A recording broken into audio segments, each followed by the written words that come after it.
It was huge to get that result for us, especially because we weathered a little bit of a storm in the first half. North Korea is a very good team, and so but we stuck together as a group, and I think that went a far way for us.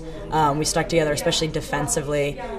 Even though North Korea was keeping a nice possession and stringing some good passes together, we stayed kind of to our game plan, and it paid off in the second half for us to create some really great goal-scoring opportunities, and to win 2-0 was just huge. But we're gaining a lot of confidence and momentum from that first game, but focusing all our attention now towards Colombia.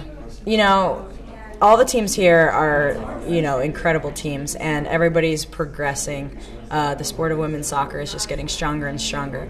So I think that, the difference today is that you can't take one game off. I mean, we have to play great soccer. Our team has to play US's best soccer to win these games. And I think that in comparison to some years in the past, we may have gotten by with some okay results by not playing our best soccer. So it does change year from year. Coaching styles change and personnel changes a little bit, but compared to years in the past, I think we need to bring it every single time now.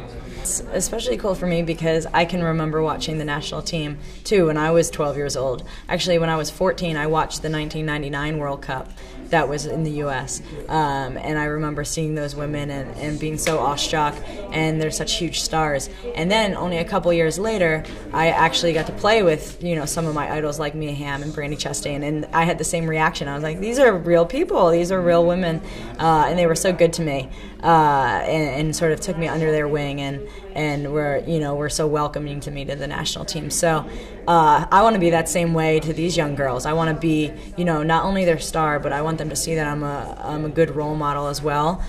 We have a very humble group, and I think that we're the kind of athletes that parents appreciate, that their daughters can look up to, and we hold ourselves to a high standard in that way. That's awesome. It was so incredible to feel the support and love from our troops.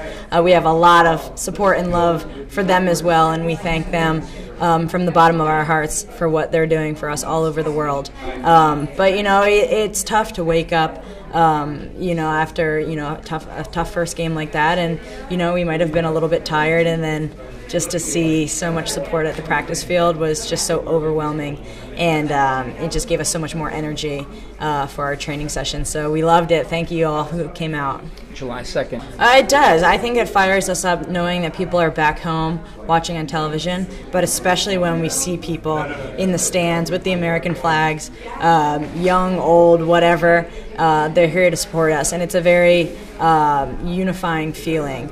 And that's the really cool thing about sports, is it brings people together from all over the world, but especially Americans all over the world, and brings us together. And we're all proud of this great country of ours. So it means a lot to be able to wear red, white, and blue.